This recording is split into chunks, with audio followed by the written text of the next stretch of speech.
Good evening बच्चों। कल हम लोगों ने प्रश्न संग्रह 3.4 का 4 सवाल हल किया। अब उसी श्रृंखला में हम अपना आज 5वां और 6वां सवाल हल करेंगे।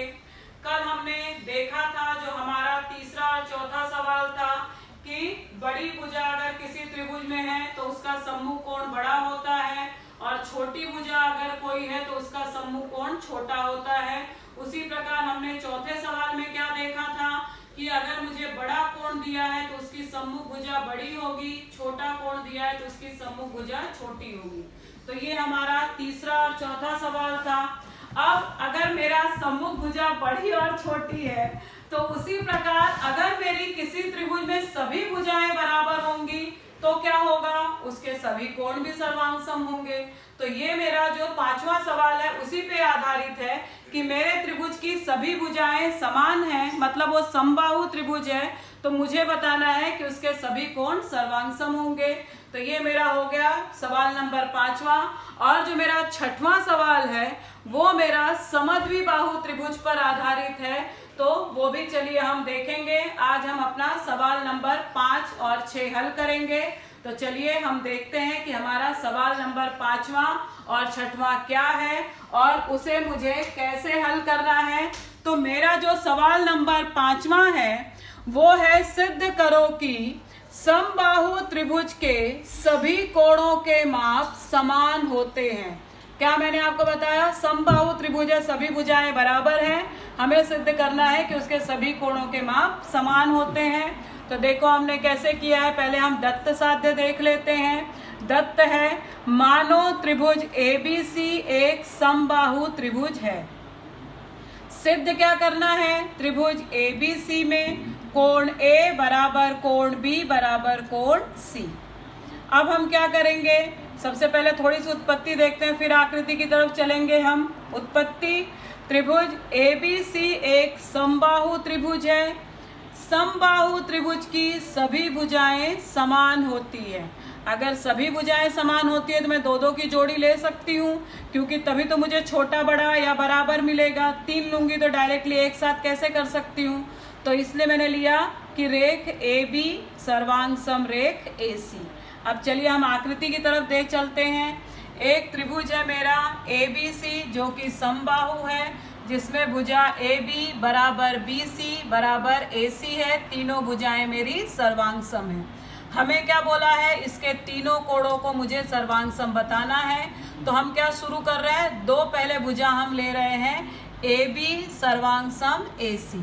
अब AB की सम्मुख कोण कौन सा हो जाएगा, कोण ACB, और AC का सम्मुख कोण क्या हो जाएगा, कोण ABC। मतलब कोण ACB सर्वांग सम कोण ABC, ये मुझे मिल जाएगा। हम एक समीकरण लेंगे। फिर दूसरी बार मैं भुजा AC को सर्वांग सम लेती हूँ BC के साथ। अगर मैं AC को सर्वांग सम लूंगी BC के साथ तो इनके सम्मुख कोण सर्वांग सम हो जाएंगे समद्विबाहु त्रिभुज के प्रमेय से। तो इसका सम्मुख कोण कौन है, BAC सर्वांग सम हो जाएगा। AC का सम्मुख कोण कौन है, ABC। तो मुझे दो समीकरण मिलेगा, एक में ये दोनों कोण सर्वांग सम है, दूसरे में ये दोनों कोण सर्वांग सम है। तो अगर मैं दोनों समीकरण की तुलना करूंगी तो ये कोण इसके साथ भी सर्वांग सम, ये कोण इसके साथ भी सर्वांग सम, तो ये तीनों कोण एक दूसरे के साथ सर्वांग सम हो जाएंगे। इसका मतलब जो मुझे चाहिए था वो मेरा सिद्ध हो जाएगा। तो चलिए हम देखते हैं। तो मैंने आपको क्या बोला, पहली जोड़ी क्या लिया, रेख AB सर्वांग सम रेख AC। तो इसलिए समद्विबाहु त्रिभुज के प्रमेय से क्या मिल गया, कोण ABC सर्वांग सम कोण ACB, समीकरण 1। इसी प्रकार रेख AC सर्वांग सम रेख BC, फिर से समद्विबाहु त्रिभुज के प्रमेय से कोण ABC सर्वांग सम कोण BAC, समीकरण 2। अब 1 और 2 अगर आप देखेंगे, यहाँ भी ABC यहाँ भी ABC, तो मेरे तीनों कोण सर्वांग सम हो जाएंगे। तो समीकरण 1 और 2 से कोण ABC सर्वांग सम कोण ACB सर्वांग सम कोण BAC। अब ये 3 अक्षरों में आपके कोण के नाम हैं, इसको मैं एक अक्षर में भी लिख सकती हूँ क्योंकि मैंने साध्य में खाली ABC लिखा है। तो इसलिए ये क्या हो गया, कोण B बराबर कोण सी बराबर कोण ए। अब अगर ये तीनों बराबर है तो मैं कोई भी लाइन में लिख सकती हूँ, तो इसलिए मैंने लिखा ए बराबर कोण बी बराबर कोण सी। इसका मतलब अगर त्रिभुज समबाहु है तो उसके तीनों कोण सर्वांग सम होते हैं, ये हमने यहाँ पे सिद्ध किया। अब मेरा जो छठवां सवाल है वो हम देखेंगे। हमें क्या बोला है छठवें सवाल में, त्रिभुज ABC में कोण BAC का समद्विभाजक भुजा BC को बिंदु D पर लंब है। भुजा BC के हमको लंब भी है और वो समद्विभाजक भी है A का। हमें सिद्ध करना है कि त्रिभुज ABC जो है वो समद्विबाहु त्रिभुज है।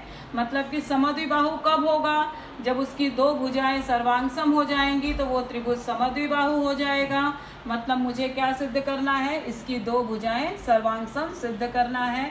तो हम लोग पहले दत्त और साध्य देख लेते हैं। दत्त है त्रिभुज ABC में कोण BAC का समद्विभाजक BC को बिंदु D पर लंब है।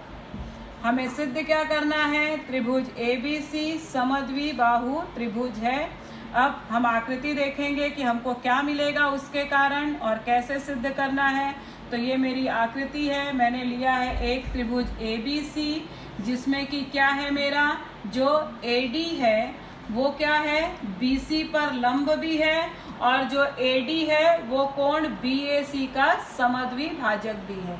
तो जिसके कारण मुझे क्या मिल गए, दो त्रिभुज मिल गए। ये दो त्रिभुज को अगर मैं सर्वांगसम बता दूं तो मेरा AB सर्वांगसम हो जाएगा AC से। अगर AB AC के साथ सर्वांगसम हो गए तो जिस त्रिभुज की दो भुजाएं सर्वांगसम होती हैं वो त्रिभुज मेरा समद्विबाहु त्रिभुज होता है। तो मेरा काम हो जाएगा। तो मैं ये दोनों त्रिभुज लूंगी, इन दोनों त्रिभुज में ये कोण इसके साथ सर्वांगसम है, हमको दत्त में ही समद्विभाजक दिया है। ये कोण इसके साथ सर्वांगसम है, दोनों लंब है और AD जो है दोनों में है, सामान्य भुजा है। इसलिए कौन सी कसौटी लगेगी, को भू को कसौटी से दोनों त्रिभुज सर्वांगसम हो जाएंगे। इसलिए AB सर्वांगसम होगा AC से, सर्वांगसम त्रिभुज के संगत भुजाएं, इसलिए मेरा त्रिभुज समद्विबाहु त्रिभुज हो जाएगा। तो चलिए हम अपनी उत्पत्ति देख लेते हैं। हमने लिया है त्रिभुज ADB तथा त्रिभुज ADC में कोण BAD सर्वांगसम कोण CAD दत्त है। रेख AD सर्वांगसम रेख AD सामान्य भुजा है। कोण ADB सर्वांगसम कोण ADC समकोण है। इसलिए त्रिभुज ADB सर्वांगसम त्रिभुज ADC को भू को कसौटी के अनुसार। इसलिए रेख AB सर्वांगसम रेख AC सर्वांगसम त्रिभुज की संगत भुजाएं। अब हमने क्या लिखा है, जिस त्रिभुज की दो भुजाएं सर्वांगसम होती हैं वह त्रिभुज समद्विबाहु त्रिभुज होता है। अब त्रिभुज ABC की दो भुजा सर्वांगसम हो गई, इसलिए त्रिभुज ABC समद्विबाहु त्रिभुज है। इसके साथ मेरा छठवां सवाल भी पूरा होता है। आप लोग इसे बार बार देखिए और समझिए। धन्यवाद।